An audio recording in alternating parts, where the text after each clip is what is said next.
আসসালামু আলাইকুম ওয়া রাহমাতুল্লাহ।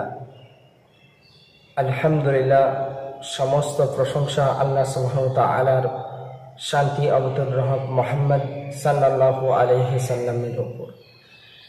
কয়েকটি কথা বলবো ইনশাআল্লাহুল আজিজ।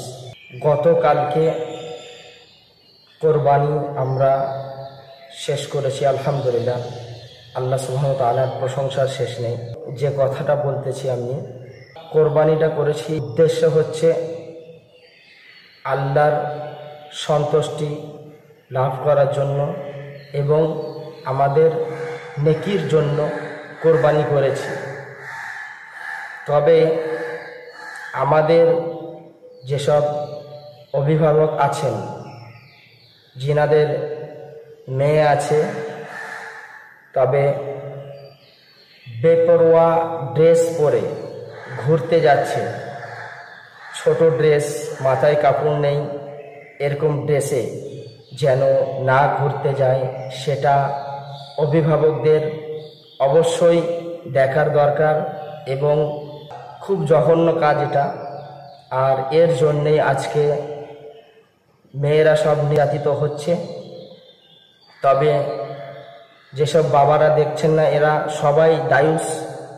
তো দায়ুস কখনো জান্নাতে যাবে না, এটা সবাই জানে, এটা আমার কথা নয়। আল্লাহ সুবহানাহু ওয়া তাআলা বলেছেন, হাদিস বলেছেন।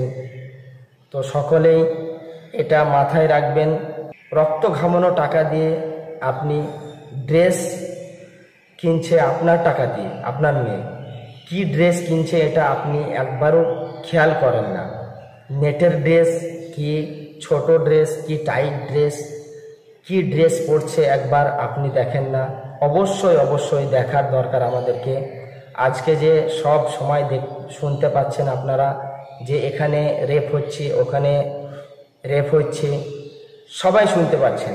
একটাই কারণ আমাদের, যে ড্রেস ছোট পরার জন্য ড্রেস এত খারাপ, স্কিন ফিট ড্রেস, এমন ড্রেস পরছে এখনকার মেয়েরা, কি বলবো, শরীরের কোথায় কি আছে সব বোঝা যাচ্ছে।